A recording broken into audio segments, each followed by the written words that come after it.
Thank you very much. Our final witness will be Miriam Yeung, and she's joining us by Skype, and she is the Executive Director of the National Asian Pacific American Women's Forum.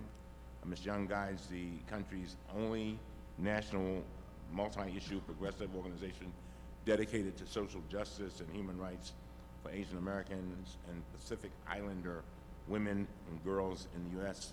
She previously worked at the LGBT Community Center in New York City. Thank you for being with us. Thank you so much, Chairman Cummings, and to the entire Platform Drafting Committee for this opportunity to speak with you today. As you heard, I'm the Executive Director of the National Asian Pacific American Women's Forum, or NAPAWC for short. And we are working to make sure that our communities are seen, heard, and included.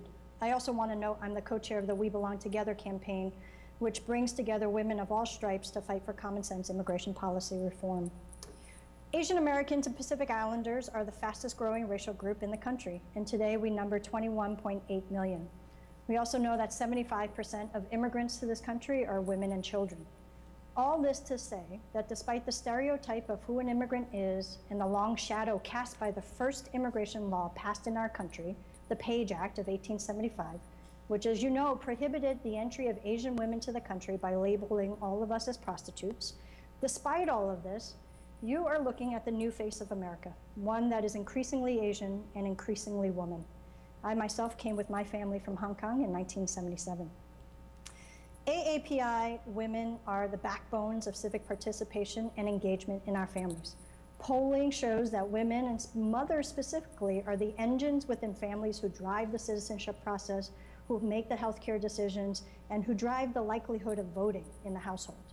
In the past decade, we've doubled the number of Asian American Pacific Islander voters to about 4 million in 2012, and we add an average of 620,000 new voters every election cycle. Yet the full civic participation potential of our community remains underdeveloped for 3 key reasons. The first 2 are prevailing stereotypes about our communities that render us invisible. First, the model minority myth, which portrays all APIs as healthy, well-off, and successful, has the triple effect of erasing the long history of systematic exclusion and discrimination against Asians in America, erasing the range of experiences amongst the more than 50 different ethnic groups which make up the AAPI community, and sets Asian Americans as a wedge against communities of color, particularly African American and Latino communities. The second prevailing stereotype of AAPIs is that of being the perpetual foreigner, the false notion that we are the racial minorities in the country that can't and won't fully assimilate. And I want to acknowledge that this effect is particularly felt by our Muslim brothers and sisters today and leads to huge disparities around surveillance, policing, detention, and deportation. Thirdly, we need politicians to speak to us, quite literally. 2/3 of AAPI women surveyed in post-election polls report that they received no contact prior to the election. And 51% of AAPI women agreed with the statement that public officials and politicians don't care much what people like me think.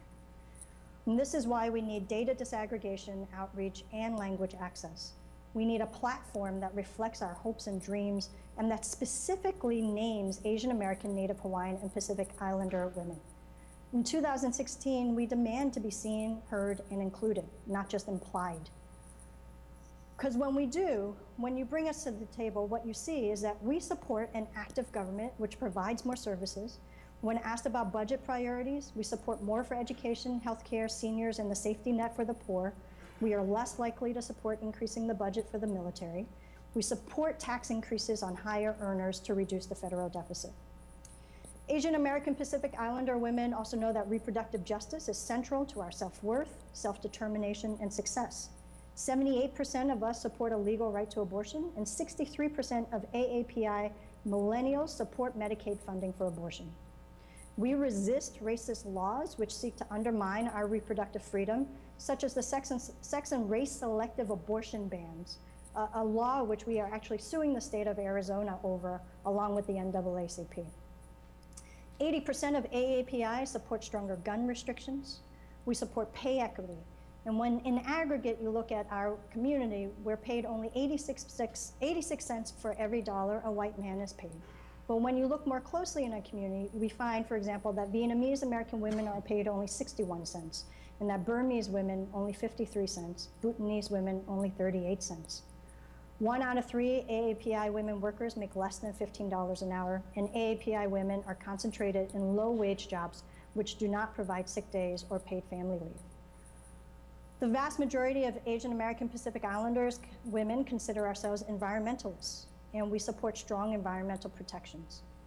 Education is also a serious concern, with affordability of college, quality of schools, and bullying in schools most highly ranked as very serious concerns for ourselves and our families.